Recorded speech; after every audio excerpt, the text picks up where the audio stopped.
Hey everybody, so I decided to do something different today, and I'm going to read this book that I found at a thrift store, and it's titled Follow Your Dream. Writings about ideals, confidence, enthusiasm, courage, and perseverance, and other guideposts to happiness. So here we go. So this is by, let's see, Tina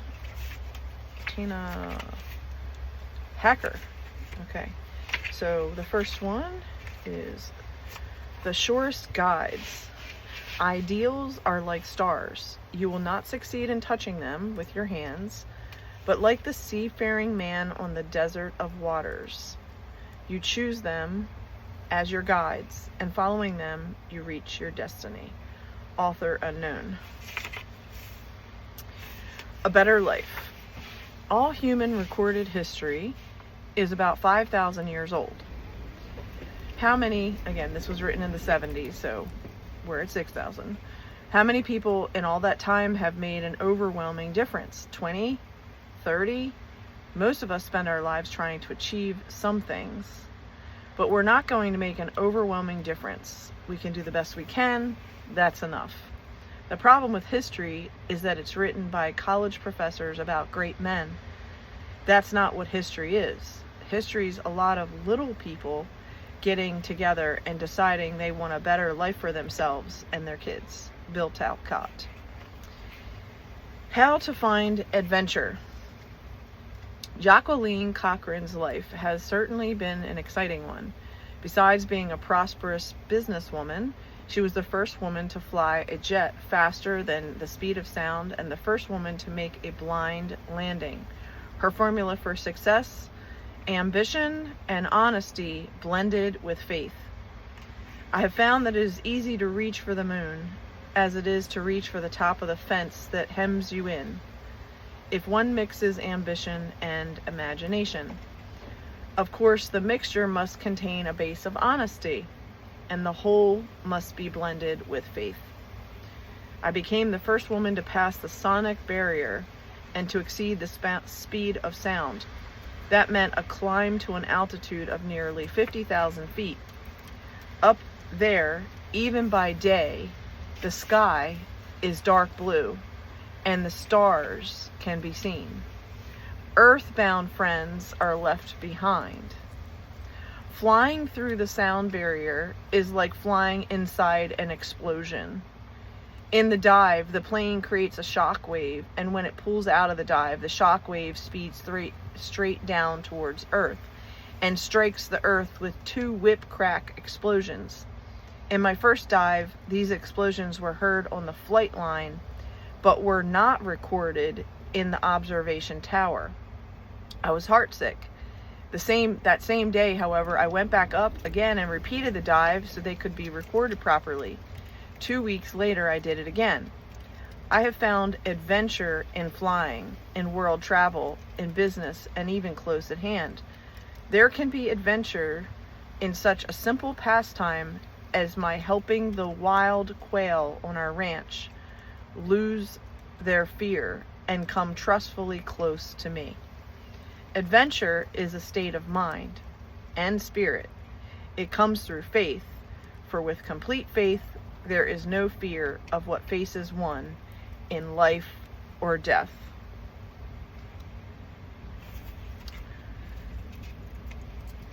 There's always more beauty to be discovered. Always better.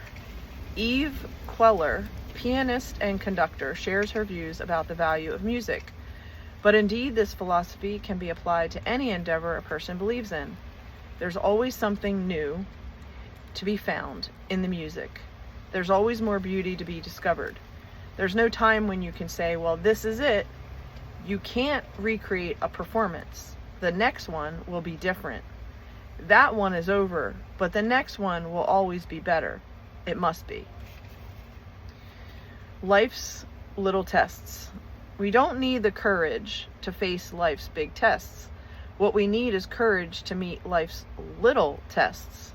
What we need is the courage to follow a regular routine. the courage to stick to our plans, the courage to keep the petty irritations of the day from blocking our efforts, the courage to keep on going hour after hour. We need to remember that it isn't the big trees that trip us up as we walk through the forest, but the vines on the ground, the exposed roots, the low underbrush. Clay Hamlin. That was pretty powerful. Okay. The neglected art of being different. One of the most vivid and painful recollections of my life concerns a hat. When I was 11, my parents sent me to a summer camp run along semi-military lines. Part of each camper's uniform was supposed to be a Boy Scout hat, low-crowned, wide-brimmed, to be worn every afternoon without fail when we lined up for formal inspection. But my parents did not approve me with a scout hat. Through some catastrophic oversight, they sent me off with one of those Army campaign hats, vintage of 1917. It was wide-brimmed, all right. When I put it on, I was practically in total darkness. Whenever I wore this hat, instead of being an inconspicuous and somewhat homesick small boy, I became a freak. Or so I thought. Looking back now, across the years, I could smile at the memory of my wan little face peering out forlornly from under that monstrosity of a hat. But it was no joke at the time. I was miserable, utterly, abjectly miserable. Why? Because I was different. Different from the others, different from the crowd. The fear of being different, like most fears, tends to diminish when you drag it into the light and take a good look at it. At the bottom of such fear lies an intense preoccupation with self. That comical hat, back in my childhood, might have caused some momentary merriment or temporary teasing, but the whole thing was too trivial to have lasted long. I was the one who kept it alive by agonizing about it. Wow, what a powerful statement. I was the one who kept it alive by agonizing about it. It takes courage to be different, but there is also an art to it. The art of not antagonizing people unnecessarily by your differentness. People don't object to differentness nearly so much as they object to the attitude of superiority that so often goes with it. The rule of thumb is very simple. Be as different as you like, but try to be tolerant of the people who differ from you. If we all granted to one another the right simply to be ourselves, we would be different enough. When he was 8 years old, someone asked Henry Thoreau what he was going to be when he grew up. "Why?" said the boy. "I will be I." He was, too. And that was by Arthur Gordon. On that note about, be as different as you like and be tolerant of the people who differ from you, it's like, on one hand, I can listen to that and say, okay, we live in a country where you can claim your own religion, you can dress however you like, you can, identify yourself in a very large variety of ways. I don't agree with it. I don't like it because it's far from biblical structure. And so, yes, be tolerant of people who differ from you. Like, if you want to have like green hair and claim that you're a parakeet and say that you're not a woman and you're not a man, but you're a parakeet and you have green hair and you're trying to emulate the colors of a parakeet, and you want to go into a women's bathroom but you're really a man, like, I'm holding that you're probably mentally ill, like you don't really have your head on straight, because when you're a man trying to go into a women's bathroom, like, that's just not cool. And you are either a male or a female. You're not anything else. Those are the two options, really. And so again, try to be tolerant of people who differ from you. I can be tolerant in a public space in terms of locally, if I walk into a store and somebody has green hair and they're claiming themselves a parakeet in the middle of Target, like, I'm just going to walk on by. Like, I'm not even going to engage to the best of my ability. I'm just going to walk away. But if I end up standing in line and then that person is standing behind me and they start to try to have a dialogue with me, I don't know exactly what I'm going to say. Like, I'm going to let the Holy Spirit give me those words in that moment, because honestly, I don't even want to engage with this person. I think that they're crazy and I really don't want to engage with that person. But they can continue to simply be themselves. But that doesn't mean that I want to create a community with someone who doesn't understand the difference between male and female and claims themselves a parakeet. So I'm going to be more with Thoreau when he says, I will be I. Like, but that's a God statement. I am that I am. That's the same version of I am that I am that God said. And when you know who God is, then I think that you have a better understanding of who you are through God's eyes, that you're a daughter or a son, and that you will receive his blessings. But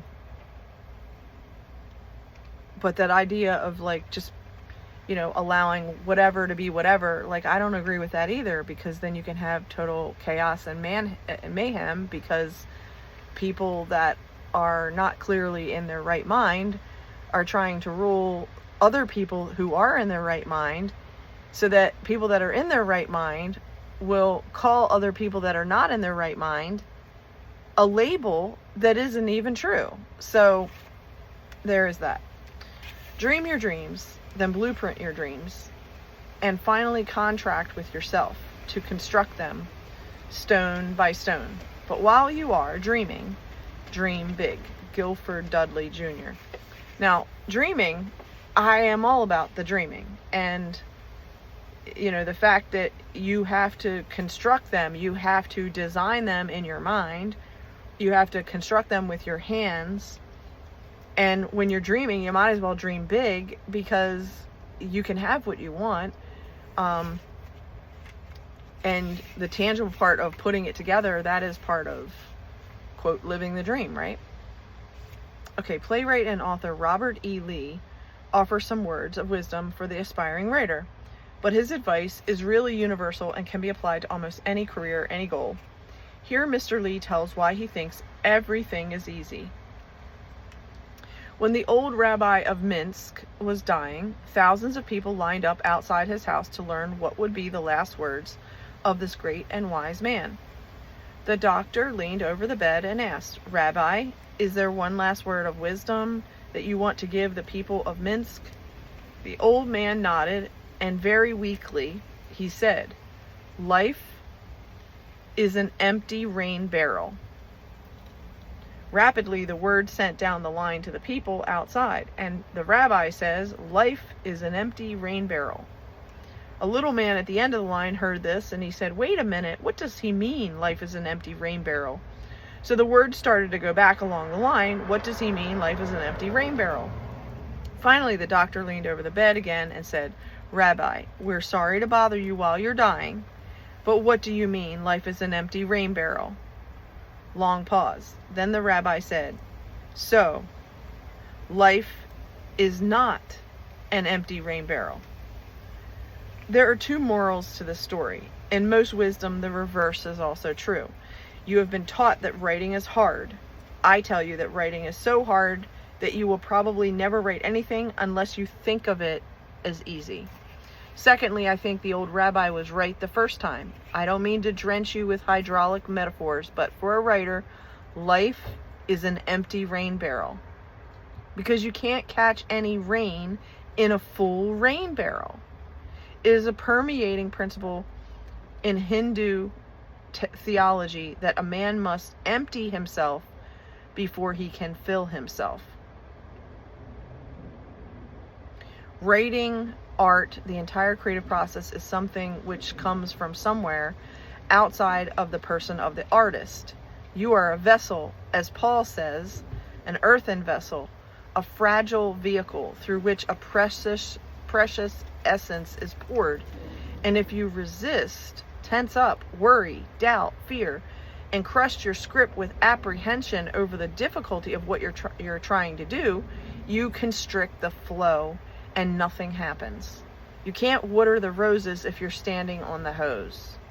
If you turn military, become a slave of regulations and rules, bark orders at yourself, I doubt if you'll win any battles. Open up, relax, have faith in your strength and your source. Let it come, let it flow through you. Empty yourself so you can be inspired anew. Who knows, you may discover that the lie I've been telling you is really true, that everything is easy. So on this portion, I want to highlight one of the lines in here, and it says that it's a permeating principle of Hindu theology that a man must empty himself before he can fill himself.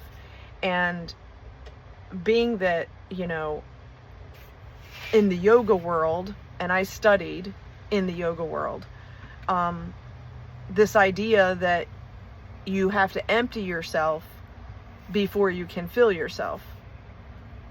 And at the time, I really did not understand those like theology things that were spoken, nor did the teachers of the physical asana practice really go into any depth about any of it. It was more like, read this book, Rumi, read the, you know, Yogananda, the thing of the yogi, whatever, as part of the structure of the certification for being a yoga teacher. But this idea that man must empty himself before he can fill himself, and truly Jesus was saying the same thing. He was saying that he does nothing except through the Father. So Jesus was not acting on his own, you know, waking up and saying, hey, you know, today I feel like doing this. No, he was praying. He was being obedient to the Father. He had a direct relationship with God the Father. And if God said, I want you to focus on this, and that was part of their communication, then he obeyed what he was being asked to do and called to do. And he did it. Jesus was not selfishly filling himself up with what he wanted. He was emptying himself and filling himself up with what the Father wanted for him. So I think that's a interesting distinction. And then the other second paragraph says that, you know, you are a vessel, as Paul says, and he's talking about biblical Paul, an earthen vessel, a fragile vehicle through which a precious essence is poured. And again, let's think about it. Paul was Saul first, and as Saul, he was condemning the Christians. He was killing them. He was a rabbi killing Christians. But when he had and saw the light of the angel of the Lord, Yeshua in the flesh, come to him and say, why are you killing my people? You know, then Saul was changed to Paul, and then Paul became a proclaimer of the Lord and for the Christians. And his essence, meaning Jesus's essence, the essence of the Father through Jesus, the essence of Jesus, Yeshua, through the Holy Spirit, through the Ruach HaKodesh, is poured into the believers who believe on the cross, the burial, the death, the burial, the resurrection. And then it's poured out on other people that want to see the light. And it is true that when you're all about yourself and you're in your ego and you're trying to figure it out yourself and you're trying to, you know, make things happen in the flesh, then you're going to experience the flow constricting, and nothing's going to happen. But you can't water the roses if you're standing on the hose. You know, I could say the same thing about detoxing. When you have your red enema bag and, you know, you're holding up the red enema bag with one hand, you've got the other hand, sticking it up your butt so that the water is going through the hose from up here and it's traveling down into the hose, and your intestines are being filled up with water. And when you just let it happen, like you allow for it to happen, like you're going to know the right moment, to pull out the hose, and, the detox is going to come out. The parasites are going to come out, and you're going to see them, and they're going to be visible, and you're going to be like, oh my gosh, that was in me. Like, now it's out of me.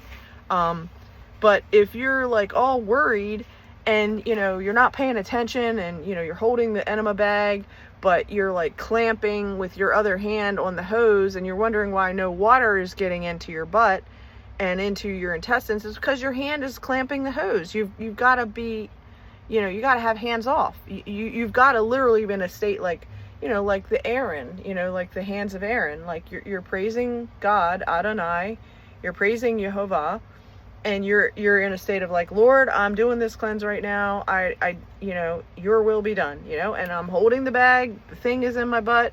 I'm praying in the spirit, and boom, the stuff comes out. So, empty yourself.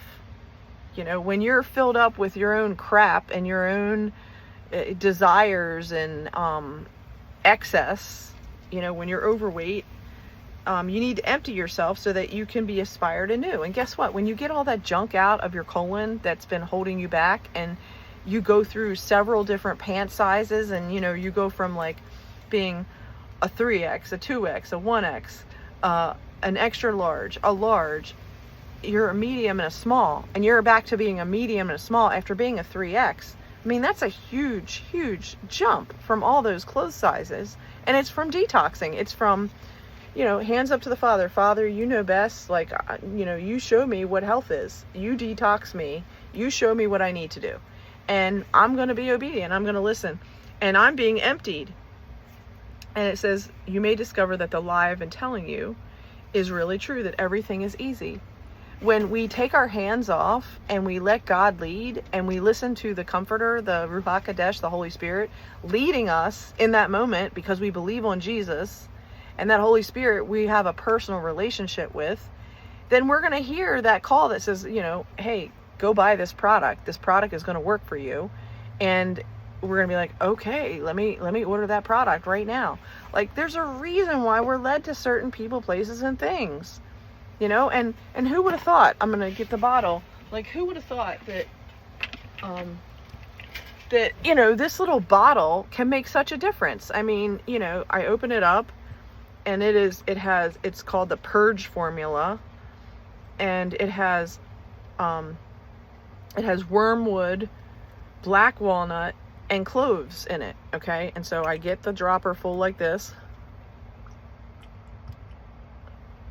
I take the dropper full, and it clears the stuff out.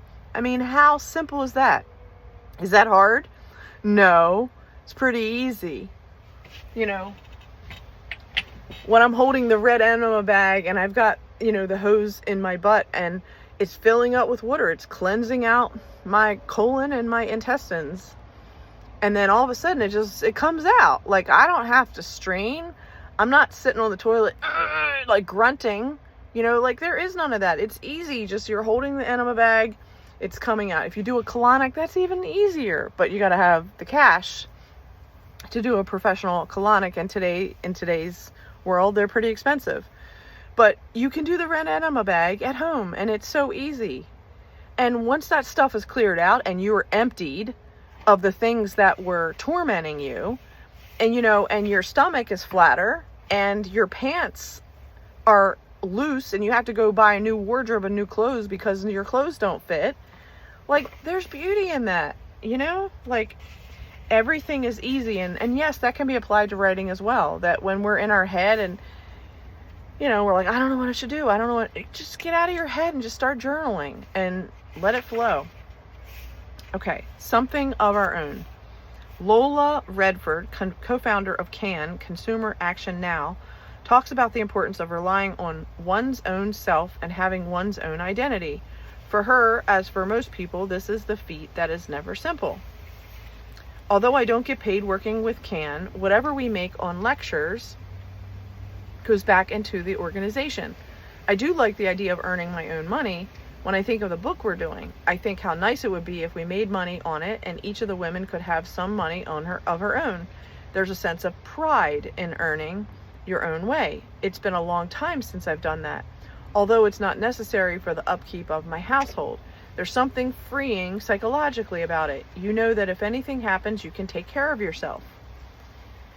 Having my own life has made it easier for my husband. He's relieved of the responsibility of having to create an ego for me. He knows that the things I'm doing are making me very happy, and I don't have to rely on the things he will bring me. We should all have something of our own. We should have something of our own because we're all here alone. You really have to go through the traumas of life by yourself. No one, even when you're married and have children, is going to help you when it gets down to that final crunch. No one can. It's what you're made of that's going to make whatever experience you run into either a positive experience for you or something that takes you down. To be able to rely on oneself in all sorts of circumstances and to put yourself in a position where you can test things out are both very good and positive.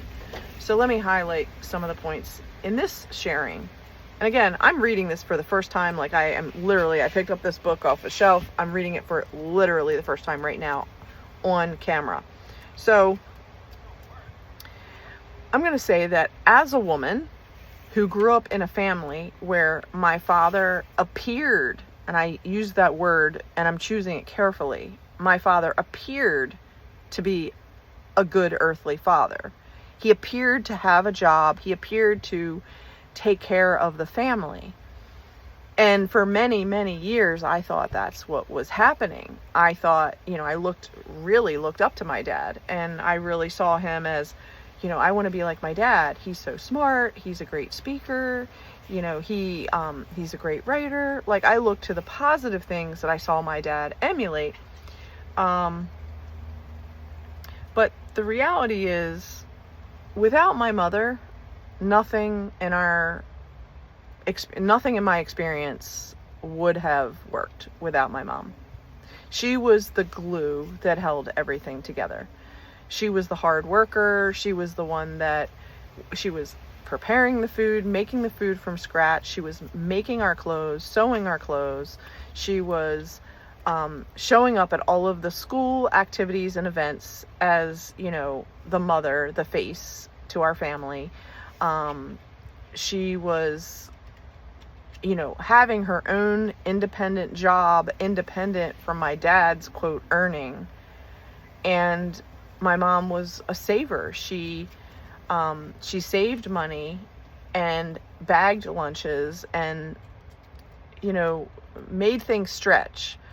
And my dad was the total opposite. He didn't want to bring the bag lunch. He wanted to eat out all the time, every single day.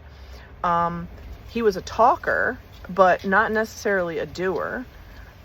He lost many jobs along the years due to his alcoholism and due to his not wanting to follow orders and not being a very good worker, and probably in many cases. And there were many times that our family was under stress because my dad lost his job again. And, a lot of that was hidden. It was hidden. And,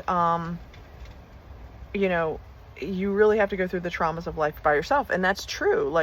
And what I saw happening within the family, when I was encouraged, hey, you might want to, find a hobby and let's, so then it's I'm learning skills to go to 4-H and I'm selling. As a child, I started selling as an entrepreneur as a child in 4-H, going to farmers markets, selling my mom's baked goods, selling my macrame and pottery that I made, in our neighborhood with the lady up the street that had a pottery business. So what I'm saying is, as a very young age, I was being taught how to be self-sufficient and how to earn my own income. But as I earned my own income and put my money in a piggy bank, because that's what we were taught to do. You have a physical piggy bank that you put your cash into. And my dad would find that piggy bank and shake the change, and he would take it out and put a note in there and says, "Daddy needed a loan." And I mean, hundreds of dollars that I had saved from all of those chores and little bake sales and whatever I did, art pieces, I charged people to draw for them, whatever. And all that money was gone like that. So on one hand, I can say, well, I learned to do things on my own by emulating what my mom was teaching me. And all the while, my dad was taking the position that he was such a good provider, when in reality he wasn't. And then I think to all the bad choices of men and the relationships that I've been through, and many of them were the same type of personality as my dad. They were alcoholics, they were talkers and not doers. They were drug addicts, talkers and not doers. And, and when it gets down to that final crunch, it's what you're made of that's going to make whatever experience you run into either a positive experience for you or something that takes you down. And again, I look to my last major, relationship, which was in 2018 until 2021. And I was engaged, and I really thought that I had met my match, and who he presented himself to be really appeared as though I was going to have somebody that was taking care of me, and that I could actually drop my shoulders and not have to be so self-sufficient. And that was not the case. And in fact, he created more drama, more trauma, more harm, and the whole drug addiction cycles of what I witnessed, and then him finally dying. It was a very traumatic experience. And then in my grieving, to find out that all the things that I had saved before I even met him, before he even came into my life, all those resources were gone. So I guess what I'm trying to bring to this portion is that the world teaches us that we need to rely on ourselves. The world teaches us that, you need to do something, get a degree, get a job, start a business. You need to be self-sufficient. And the world teaches us that that is the way. But that's not what God teaches. What God teaches is, make me number one, seek first the kingdom of heaven and his righteousness, and all these things will be added to you. Matthew 6:33. The Lord is saying, make me first, make my word first, his Bible, understand what he's saying, so that you will have the discernment to understand that when you read things, whatever things you read, that you're like reading it with the wisdom and understanding through the lens of the Father's word, and that meaning the Bible. So I could say, yes, as a worldly person, do you need to take care of yourself and put things in order? Yes. Everybody's going to come to that awareness at some point. I need to go get a job. I need to, make some money. I need to save some money. I need to be proactive about these things. And some of that is true and some of it's biblical. But the main thing is that when we put God first, then truly he can be our Father. He can bless us. And then when things come to us, we know that it's coming through the Father, because he ordained it, he orchestrated it, and he made those people, places, and things come into a portion where someone is blessing us. They are giving us something. And it's not that we're getting it from our own efforts necessarily. Many times it can be through another person. But again, testing things out. God is going to put us through tests. Are we his? Are we his daughter? Are we his son? Are we paying attention to the Bible? Are we saving our money the way that God says to save it? Are we putting money aside for the feasts, the divine appointments? Are we doing things? Are we honoring his feasts? Like today is Shabbat. Are we doing things and putting things in place so that we can be prepared for Shabbat? Okay, so now I'm going to read this. Nothing boring in life. Nadia Boulanger, internationally known musician, scholar, and teacher, talks about work and her view that all kinds of work can be worthwhile and interesting if we have the right attitude. There's nothing boring in life except ourselves. The most humble work does not have to be boring. I remember the old woman who cleaned the floor in my place in Garganville. She died years ago. Every day I think of her with the most profound respect and with the greatest reverence. She was 80 years old. One day she knocked at my door and said, "Mademoiselle, I know you don't like to be disturbed, but the floor, come and see it. It shines in such a way." Now, I always think of her. In my mind, Stravinsky and Madame Duval will appear before the Lord for the same reason. Each has done what he does with all his consciousness. When I say to Madame Duval, "You, Madame Duval, when you die, you will appear to the Lord as equal to Mr. Stravinsky, and for the same reasons," she did not know exactly what I meant. She could not understand. But when I said the same thing to Stravinsky, who knew her, he said, "How you flatter me. For when I do something, I have something to gain. I have something, but she has only the work to be well done." And wow, what a great, portion here for this reading. Again, when my fiance died, I did not have the strength to continue with doing my life coaching or health coaching or fitness coaching. I just wanted to crawl into a hole and die. Like, I just was overwhelmed with sadness and grief, and I couldn't speak or talk the way that I normally would come out with joy. I didn't have joy. And it was a rough season, and I started a cleaning business. And I don't even like cleaning, but it was something, there was an app, and I could sign up, and I could choose selectively which houses or which zip codes I wanted to do. And it was like cash in, cash out. Like within a couple hours or a couple days, I would get the money in my account. And it was like I walked in with my cleaning supplies, and I'd just be like, "You said you wanted this and this done." And I'd go over that with the customer, and I tell them what I could do in that time period. Like if I was contracted for 3 hours, then I tell them what was reasonably feasible in those 3 hours. And then I tell them what was not possible. And again, this is given the circumstances of each household, the amount of hoarding and clutter and dirt and grime. And a lot of times people would hire a cleaner right before the holidays, and they were just basically, in many ways, they were being abusive to cleaners. I mean, the kind of stacked up grime that they would have ready for you was really obnoxious.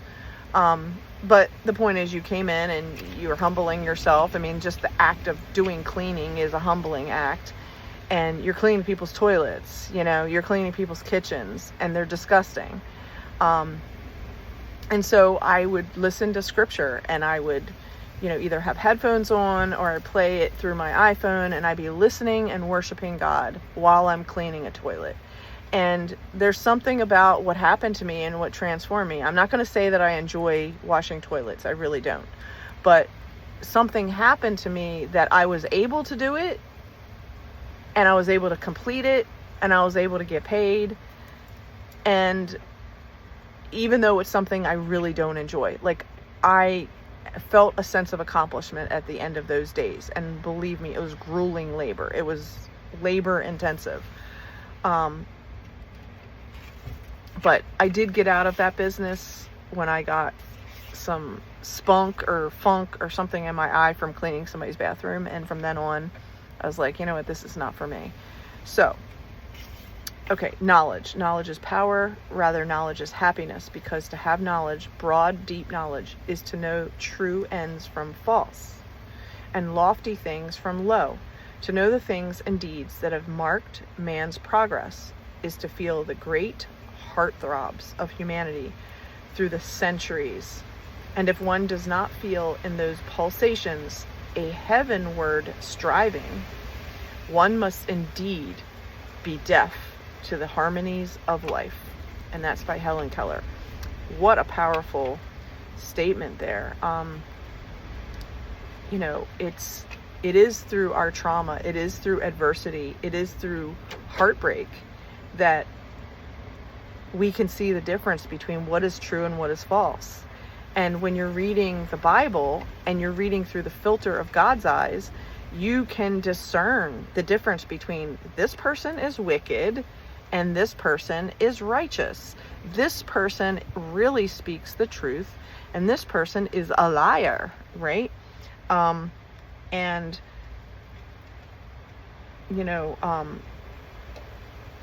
If you're not feeling heaven on earth, then you're disconnected from heaven, and you're holding on to something that maybe you shouldn't be holding on to. And given the season of fall and letting go, like, let go of things that you don't need to hold on to anymore.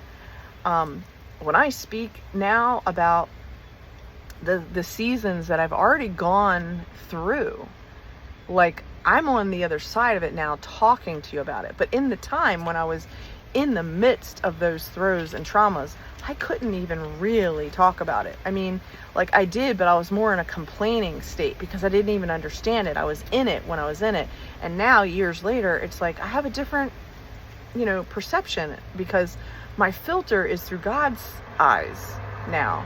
And I'm seeing heaven here and earth here. And it's like God's bringing heaven to earth. And if I'm not feeling heaven on earth, then something's wrong with me and my focus. And today I can say, yes, I feel heaven on earth. Before, I was still in, the grief and sadness and actually bringing hell on earth because of where I was in my head. So it makes more sense to be in God's alignment, bringing heaven to earth. Okay. The greatest championship. There are 4 things that I feel are important factors in determining a winning attitude. First of all, in our dreams, and as we climb the ladder to those dreams, each rung in that ladder has a very definite meaning. The first rung is your determination to your dream. The next rung is your dedication to your dream. The third rung is the self-discipline that you must display and the sacrifice that goes with it. The fourth rung in the ladder is the kind of attitude that you assume in reaching your dream. We all strive for the top rung of the ladder, and that's the thing that is called championship. Championship is the ultimate for all of us, but we must remember that championships are very symbolic. Now, what is important on the road to that championship? To me, we must learn to spell the word respect. We must respect the rights and properties of our fellow man, and then learn to play the game of life, as well as the game of athletics, according to the rules of our society.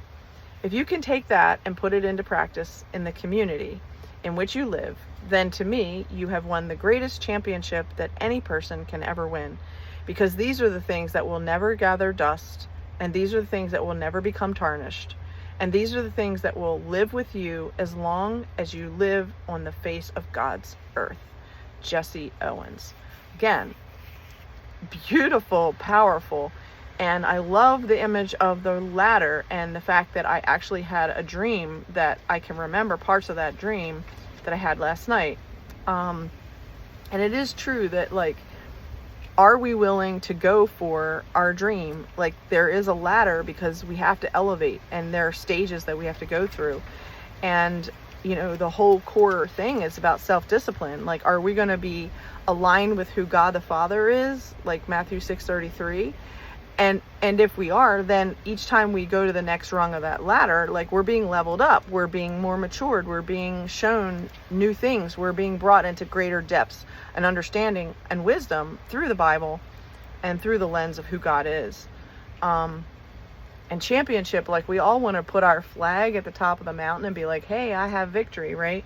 But we must learn to spell the word respect, which means that if we don't respect ourselves, then how are we truly going to respect anybody else? And again, I'm going to bring in the point about my fiance. When you're a drug addict, you do not respect yourself, because you're killing your body temple. You're killing your body temple with the needles, with the pills, with the alcohol, with all the toxicity that you're putting in your system every day that you choose to continue to be a drug addict. And if you're not respecting your body temple, how are you to respect anybody else's body temple when you're not? And here I am, like, drinking my green smoothies and doing my workouts and staying in my lane of self-discipline, regardless of what his craziness was. And then I'm gaining weight, and it doesn't make any sense. Why am I gaining weight? He was drugging me. My fiance was drugging me. He was putting poison in my smoothies. He was purposefully doing things to my health to set me back. And it was driving my brain crazy, because I'm like, I know I ate these things. I know I put this in here. And meanwhile, I'm like, how is this possible? And then I'm doubting myself. I'm doubting that when I do this many workouts at the gym and I do these, beach body dance routines or whatever, like I should be losing weight. Why am I not losing weight? And it was because of what he was putting in. And the devil comes to what? Lie, kill, steal, and destroy. So if he's not respecting himself, there's no way he's going to respect me. And there's no way he's going to respect anybody else. So it comes back to, I thought I was respecting myself. But when you are in an environment and you are at the mercy of other people that are not respecting themselves, you're going to get caught in their web. And learning to play the game of life as well as the game of athletics according to the rules of our society. To me, health is like your top one priority. And that means you need to get out, you need to walk, you need to hike, get a vibration plate. There are certain supplements and vitamins that are going to help you on your journey. Eating clean, detoxing, red enema bags, getting out those parasites, cleaning up your act, cleaning up what you're eating. I mean, all those things are important to health, to achieve health.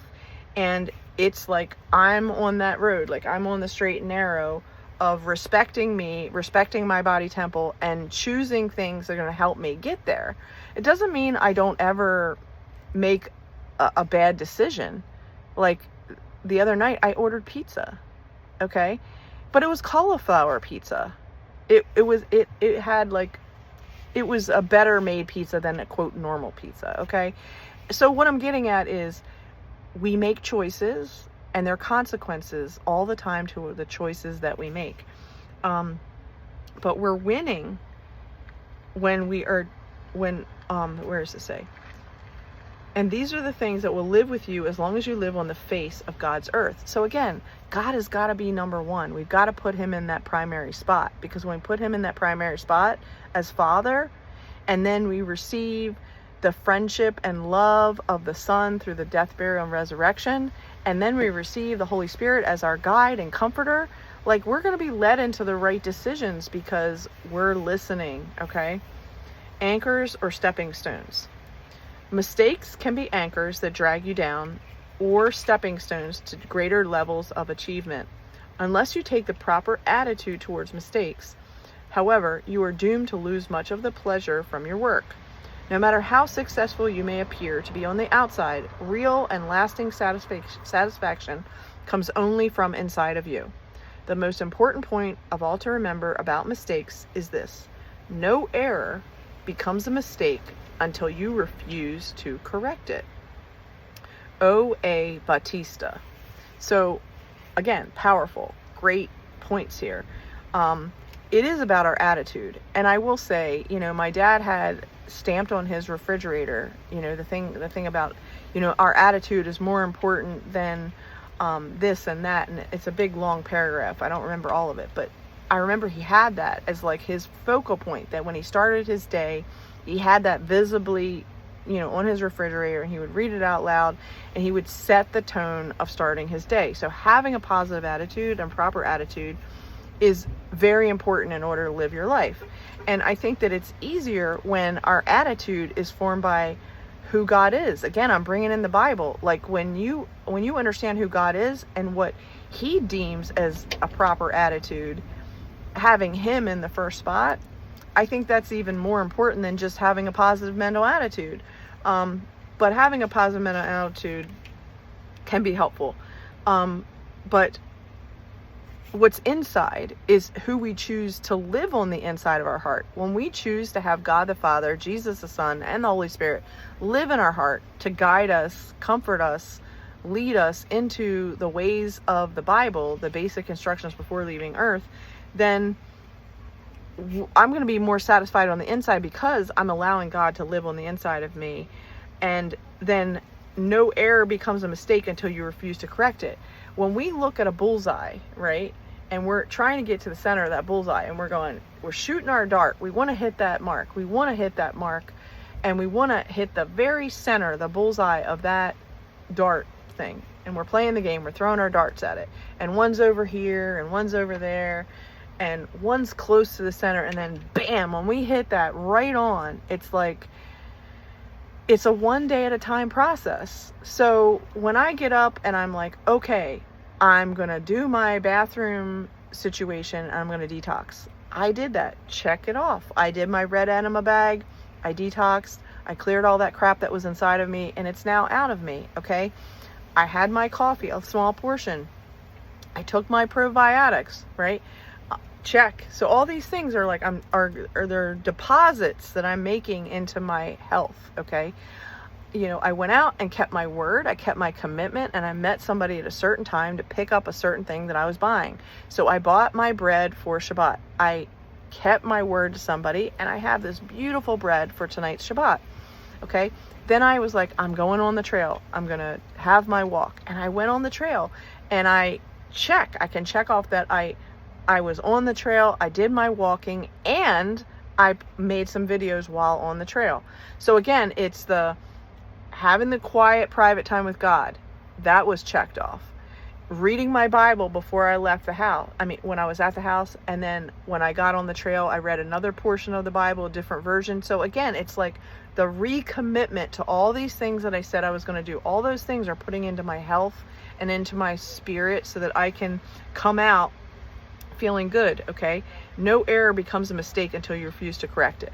Now, if every single day I went on Amazon and I went shopping at every single store, and all I did was shop, and all I did was shop. Now, I'm going to tell you, I enjoy shopping and I'm a great shopper, but I'm saying if every single day and every single hour of every single day, all I did was shop, then how would I get my health and fitness in? Where are the check marks for that if all I'm doing is shopping? And if all I'm doing is shopping, then how am I reaching out to the widows, orphans, and poor and giving in service or charity to them if all I'm doing is shopping? Well, maybe some of that shopping then becomes that for another day. But if all I do is shop 24/7, 30 days a month, and month after month, all I do is shop, and I'm not putting in any deposits for my health. I'm not putting in any deposits for relationships with family and friends. I'm not putting any deposits in for helping the widows, orphans, and poor. I'm not putting any deposits in for increasing wisdom in my mind by reading the Bible. If all I do is shop, and that's all I do, then that's all I'm going to get. So no error becomes a mistake until you refuse to correct it. Me shopping every single day 24/7 is me choosing to make a mistake over and over again and to keep shopping over and over again because I don't want to correct it. Just like a drug addict that's in active addiction, they're going to go out and get one more. They're going to get whatever they can get with the money that they have, and then they're going to steal from somebody else, and then they're going to get that money, and then they're going to go get more drugs because they're in the mistake over and over and over again, and they're not surrendering, they're not acknowledging that they're in the mistake. Okay? But no error becomes a mistake until you refuse to correct it. It's up to you to say, you know what? God, I'm sorry. I didn't mean to hurt your feelings. You know, I've been doing this thing and I shouldn't be doing it. Please correct me. And then read about it in the Bible, what the Bible says about that particular thing, and then correct it. That means you've got to use your hands, you've got to move forward and use this body temple to get right with the Lord so that He's not looking down on you. Keep on growing. I don't know what it's like for a book writer or a doctor or a teacher as they work to get established in their jobs. But for a singer, you've got to continue to grow, or else you're just like the last night's cornbread, stale and dry. Loretta Lynn. So again, this whole idea that one day at a time, we have got to keep moving towards our goals. That ladder that we're trying to achieve, the victory, the championship that we're reaching for, you know, that our attitude is part of the stepping stones on the rungs of the ladder to get to the victory, to get to the championship of becoming the best me that I can be. And that is a process of growing. It's a one day at a time process. And, you know, if I want to be a better fitness person, I need to keep doing fitness. I need to keep staying up on what's going on in the fitness world. I need to stay on top with my health and my fitness. If I exclude health from fitness, then I'm losing. Like, health and fitness it needs to be looked at together. And if I'm not putting in time and adding to and making deposits to understand and grow in wisdom and understanding about health and fitness, and that's what I want to improve upon is health and fitness, then if I'm not putting the deposits in, I can't withdraw. There's nothing to withdraw from if you're not putting the deposits in. So the idea to keep growing. Adventure is where you find it, and you can find it anywhere. And I'm just going to show that picture. So true. Like, you can find adventure in anything. All right, anything is possible. If you ask a child what he wants to do when he grows up, you might get a response anywhere from driving a fire engine to landing on Mars. John Goddard set 127 goals for himself. Unlike most, these goals were not mere childhood musings. Here, S.J. Diamond describes some of the many goals Mr. Goddard has already achieved. Even at 15, John Goddard knew what he wanted to do with his life. One rainy morning in 1940, the ambitious Los Angeles teenager wrote down 127 goals on a pad of yellow paper. Some represented the simplest adolescent longings to high jump 5 feet, broad jump 15 feet, do 200 sit-ups and 20 pull-ups, and weigh a trim 175 pounds. Others were a little more demanding. He wanted to explore the Nile, fly in a blimp, light a match with a .22 rifle. He was determined to climb the Matterhorn, ride an ostrich, and read the Bible from cover to cover. So far, Goddard, 52, now a professional adventurer, lecturer, has achieved each of these goals and more, 105 in all, while traveling the equivalent of 40 times around the world. In the process, he has been chased by a warthog while photographing Rhodesia's Victoria Falls, bitten by a diamondback rattler snake while milking it for venom, and nearly buried alive in an African sandstorm. To be sure, there have been disappointments. He has not climbed Mount Everest, number 21, become a ham radio operator, number 95, or owned a cheetah, number 94. Nor has he read the entire Encyclopedia Britannica, number 109, although he has managed to plow through sizable portions of each thick volume. Goddard probably won't become a doctor, number 37, either, but he hasn't given up. I might still, he says. I don't believe in retirement. He now regards appearing in a Tarzan movie, number 93, as a silly boyhood dream.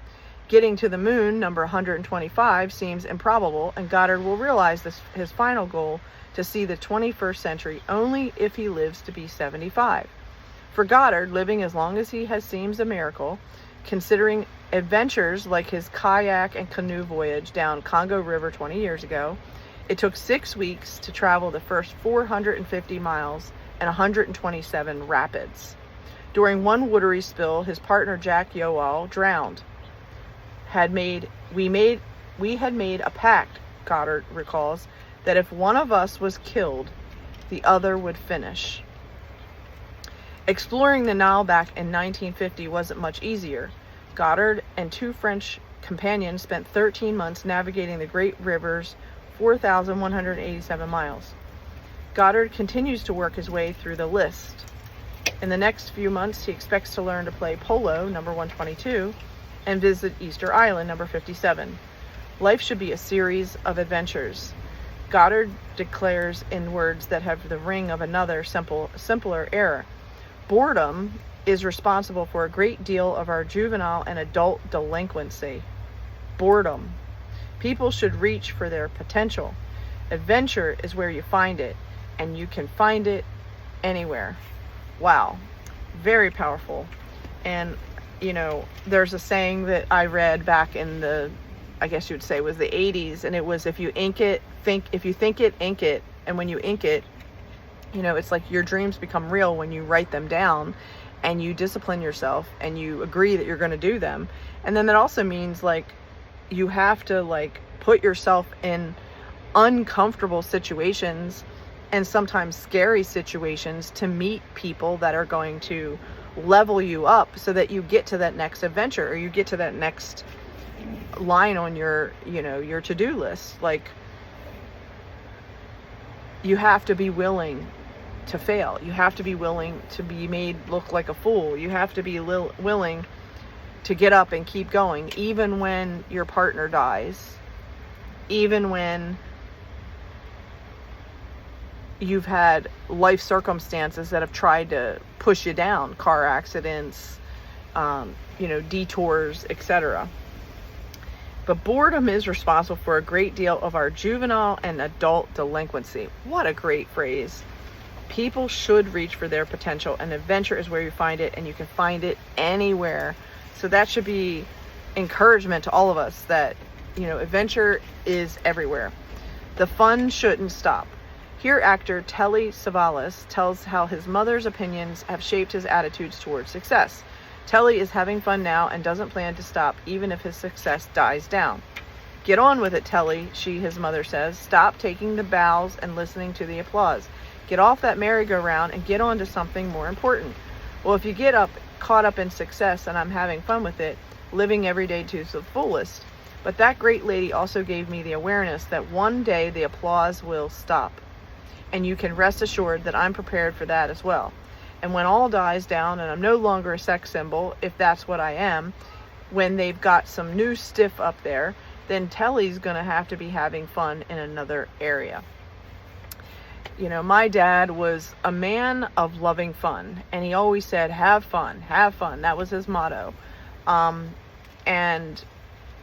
There's pros and cons to that, because if you're always having fun and you're not dealing with the details of life that are necessary, mundane things that need to get done, but you're so concentrated on having fun, then those mundane things aren't going to get done, and then you're going to have leaks in your home, and you're going to have bills that are unpaid because you're so worried about having fun that you're not handling the basic routine things that need to be handled. So there is a balance to that. From the point of having this attention and, being perceived as someone who is a great actor, and then all of a sudden you don't get that attention anymore. I can tell you, being a yoga teacher, there was a lot of attention that I got. There was a lot of invitations and VIP status that I held as this, great yoga teacher. And, when I put that as on the altar as my Isaac moment, and I said, no, I'm no longer doing yoga anymore. I'm not doing that anymore. I'll do fitness, but I'm not doing yoga. Many people were annoyed with me. They were angry with me. They were pissed at me. And, I had to honor God, and I had to do what was necessary for me to stay in honor with God. And, yoga has a whole thing with it, with, this whole sexy thing and the tight, yoga pants and the crop tops and all that. And I was caught up in all that. I didn't think that I really was trying to quote, put myself out there. That was just the industry. And it was the fitness industry. But, you can be covered up and, teach well and not be calling to every body part of yourself to be exposed every time you walk out to go to the grocery store. And yes, my body has been my calling card, and definitely it opened up many doors for me to, get attention from people, from women and from men. And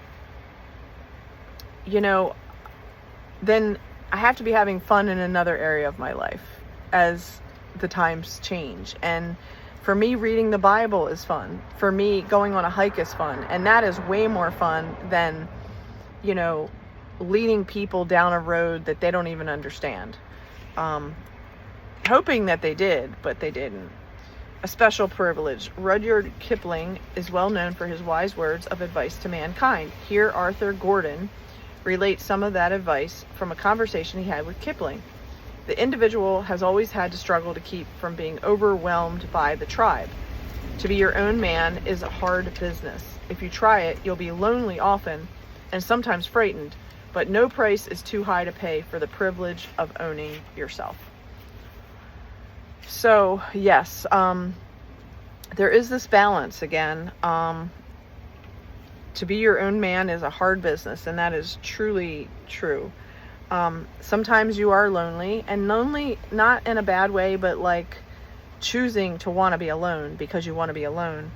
No price is too high to pay for the privilege of owning yourself. But when you really know who you are, and you know what you'll tolerate and what you won't, and what boundaries are just not removable at all, you're not going to change your ways, and your value system is high, and you choose valor of, you know, being a woman with valor, a biblical, godly woman of valor over the worldly woman of like, let it all hang out, you know, yeah, you may have a different life, and your life may be more comfortable sitting in a van in a parking lot reading a book than sitting in a bar wearing a Halloween costume, you know, pretending to be sexy kitten, you know, like, I'm happy with who I'm choosing to be, and I know that I'm good in God's eyes, and that's what's important. Looking ahead, life becomes worth living only to the man who has learned, as he surveys the work of the day just past, to look forward with enthusiasm to the next day's tasks. It is the entire pattern that makes life worth living. No part of living can stand for the whole. No moment of living can take the place of the long surge and sweep of living through the years. Walter Pitkin. And yeah, I agree with that, you know, it's a one day at a time process. Life is a one day at a time process. And there are days when my body is sore from doing other workouts, and, you know, and I need more rest. And that's that day. I need more rest. I need more physical rest. And there are other days when I'm in the kitchen and I am very productive, and I make a lot of food, and I'm prepared not just for that day, but for many days in advance because I've done the food prep. And other days, like today with the beautiful temperature and, you know, walking on the trail, like I just want to be in nature, and I want to get God's portion to me that day, being in nature, and then I want to share that with other people, however he asks me to do it. And sometimes it's unusual. Like right now, I'm reading a book that I've never read before. I've never had any insight on. I just bought it at a thrift shop, and I'm reading it to you and having insight and commentary in the moment. Okay, the best way. Nature provides so many relaxing pleasures if we but care to take the time to see them. When the pressures and demands on my time are keeping me away from my wife and children, in my schedule will appear such items as June 1-8, Canada, Vera and Janie, and August 6-13, canoe trip, Mike. Any busy man who doesn't give his family the same billing as a business trip is not giving himself or his family a break. Out of my boyhood struggles and hardships have come a solid sense of values and an appreciation about what is worthwhile in life. I have tried in the best way to know how to communicate my faith and philosophy to my boys, to show them that there are no shortcuts, no free rides, and that the hard way is the best way. Clarence Biggie Munn. So yeah, I'm gonna jump on the first point he made about nature, and when we take the time to see nature. And for me, that has been a huge part of my life, and how I curate my life is around nature.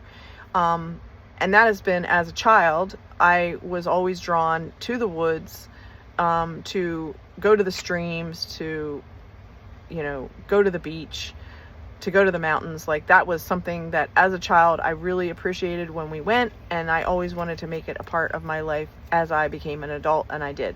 So it started when I became 18 and I had my own truck, and it was like a Chevy Blazer, and I would take myself and my dog and a camping bag and a lantern, and I would just go to some place that had hiking trails, and I would find a spot and I would camp overnight, usually on a parking lot. And this was way before all the different rules and regulations, because things are different now. But the point is, I went in nature and I went camping, and it was me, my dog, and a lantern and a campsite that we just made, you know, or found.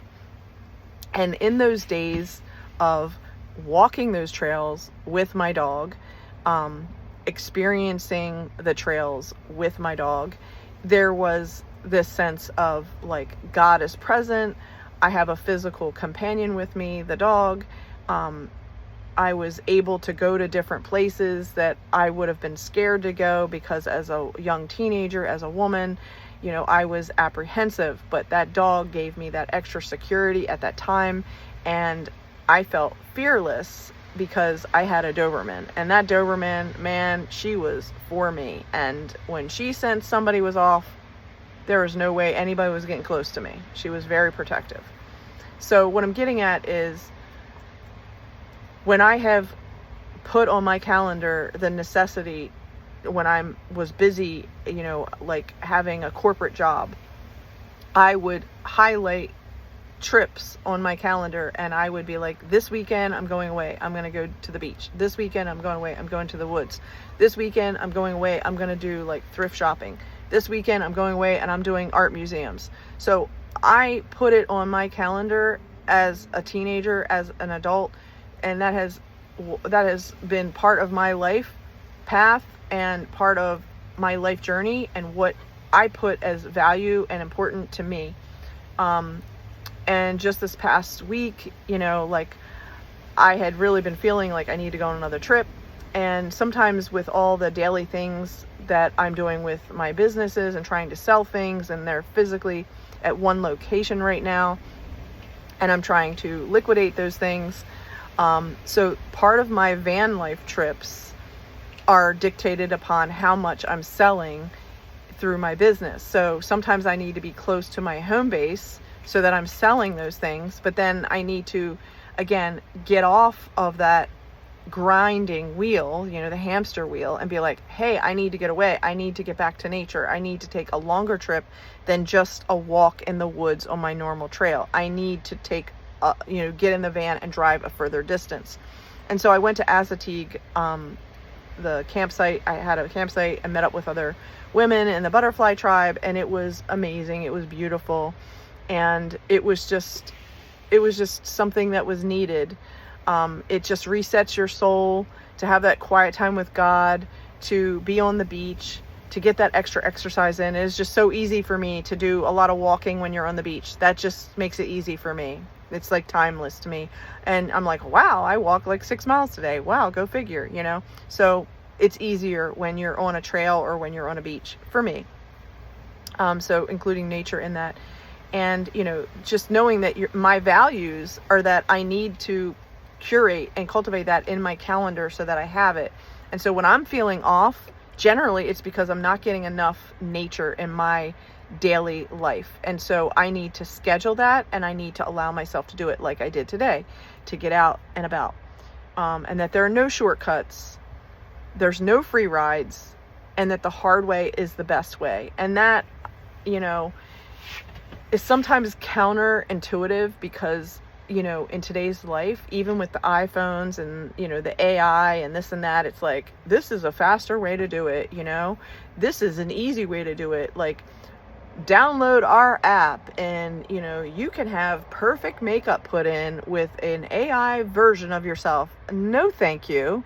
Like, I'm me, and I'm coming to you as me, authentic, real, and I don't need to take a shortcut. I don't need makeup to make myself feel better. I'm me. And if you don't like me, then don't listen and don't watch. And I don't care. That's totally fine. I want to draw to me people that are also being authentically themselves. I don't need filters and, makeup in order to feel okay. Like, I'm okay with me as I am. Determination.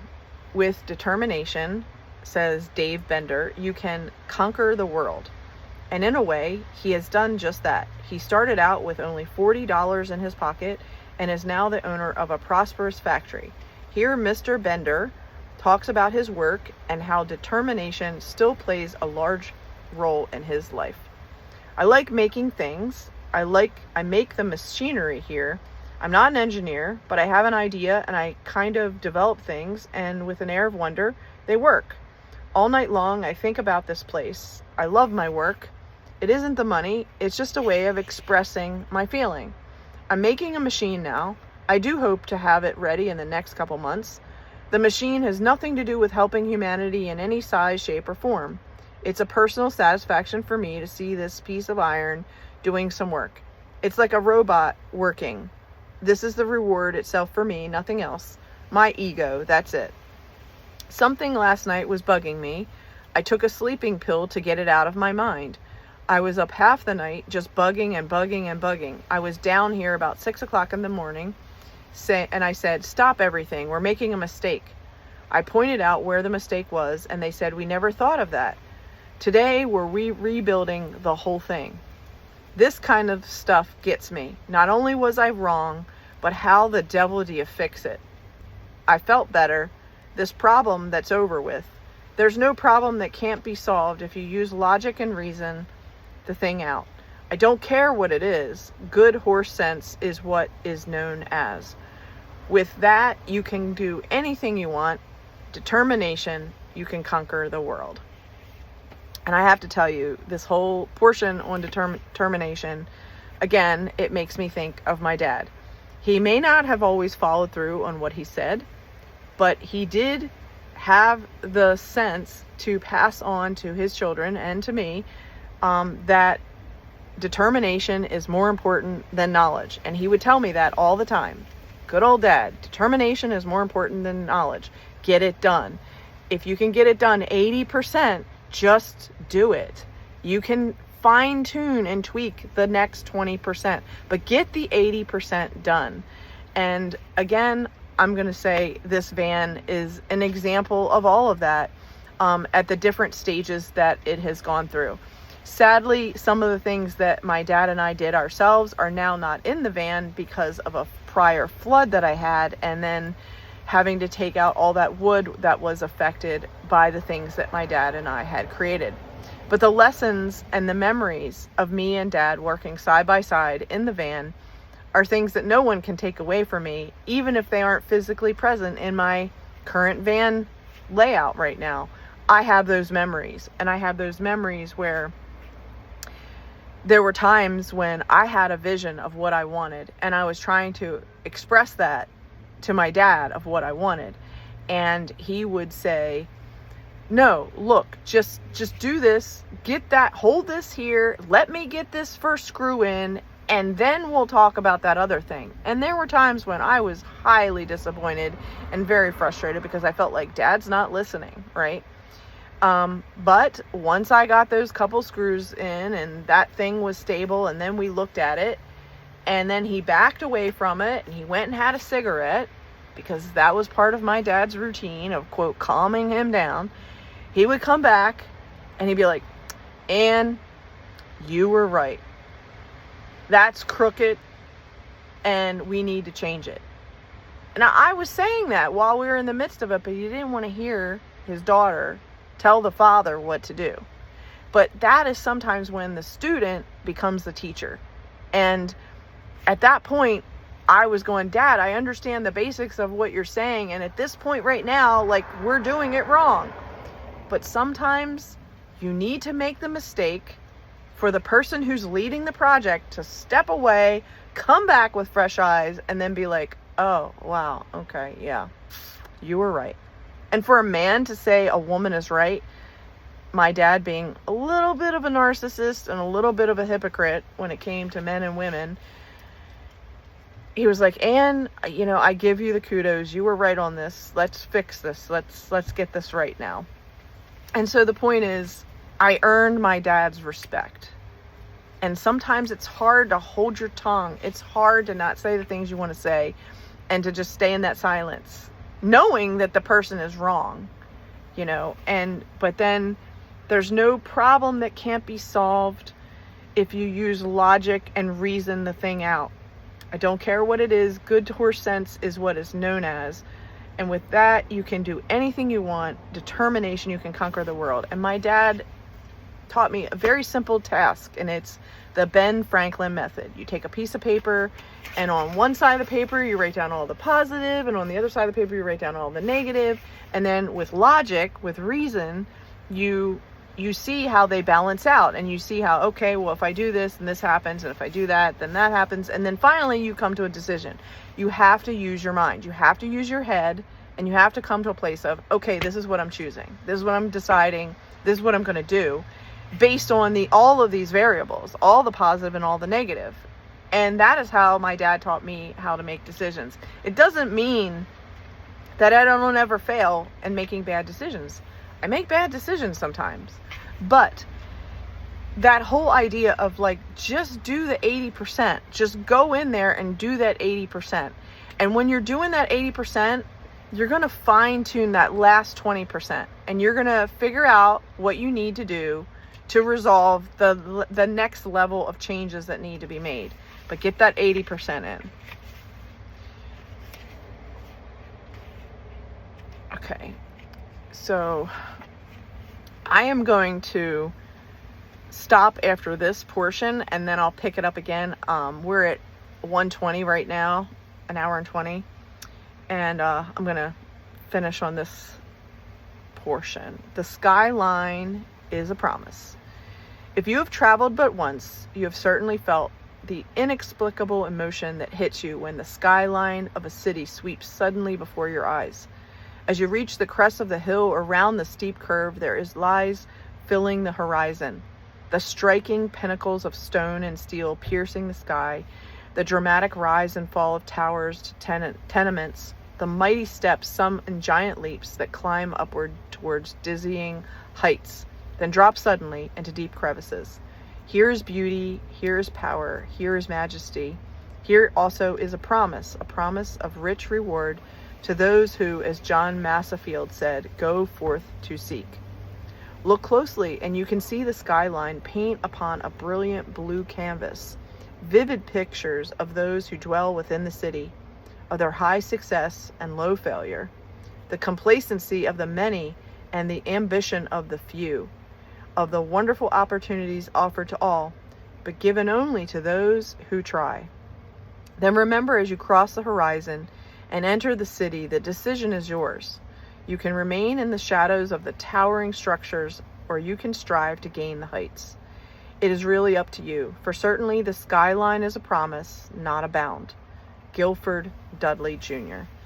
And I think back to this weekend, and again, tying on the idea that, you know, for me, a high value for me is nature and getting to the beach, getting to the woods. And so in Assateague, I was at the beach. And when you're at a beautiful campsite and you've got just quiet and solitude and the things that make you feel filled up again, filled up with God, filled up with His Word, filled up with the beauty and the masterpieces of nature, of the skyline, of the clouds in the sky over the ocean, of the sunrise when you walk on the beach and you see, you know, the light just sparkling on the horizon, and it just grows, you know. When you go for a sunset and you see the sun going down, I mean, those things are magical things that are in nature that God created. And to me, it's showing God's brilliance and His magnificence of what He has created for us to enjoy. And to me, like, you can't put a price tag on those things. Those memories are emblazoned in my mind. Those memories and the people that I've held those memories with, family and friends, are emblazoned in my heart. But this point about the skyline as a promise, like, in the world, we want to achieve success. We want to, you know, reach high mountains. We want to conquer the things of our wisdom and our intellect. We want to, you know, put our mark and put our flag at the top of the mountain and be like, hey, I did that. I created that. And that is human nature. We want to do these things. And the towering structures, the shadows, you can remain in the shadows of the towering structures, or you can strive to gain the heights. Like, we have a choice every day, how we want to live and what we're willing to do to achieve that level of, quote, success. And success can be determined and lived differently by different people. Like, you can have, you know, an address in Santa Monica, and you can have a beautiful skyline over, you know, the Pacific Ocean, where you are paying, you know, thousands of dollars a month to own that property so that you have that view. And it is an insane view, and you've had to do certain things in order to acquire that lifestyle, to see that horizon and to see the sunrise and the sunset in that location. And that is true, that you can either be sitting in the shadows of somebody else's towers and their, McMansions that they've created. You can choose to gain that same type of success in life, or you can choose not to. And it says it's really up to you, for certainly the skyline is a promise, not a bound. And so I'm going to touch on this last line, which is, I can continue to see the skylines in my van. I can continue to know God's promises by reading his word. And I can continue to be nomadic and travel from here to there and see beautiful things that God has created for me to see by visiting the national parks, by visiting places that I didn't even think I didn't even know they existed, but then I get to witness it. I get to experience it, but I'm not bound to it. I'm not bound to it because I have to pay so many dollars in order to achieve this place, to sit here. Like, I can experience it in the moment. I can experience it on the trail. I can experience a sunrise. I can experience a museum and somebody's beautiful artwork. I can experience someone's beautiful words by reading this book. So it really comes down to, like, how much are we willing to give for what we have to give in order to get? So there is a balance of our time and our energy and everything else. And yes, we can strive for certain things, but I'd rather strive for God's promises, and having a personal relationship with God, than striving for physical, worldly things that are temporary, that I don't even want to be bound to begin with. So it is a choice. So I finished on page 28 of this book, and I will come back in a different video to finish up reading. So this was a different way to experience you, listening to some book, and just be with one another as we share our insights about life. Have a great one.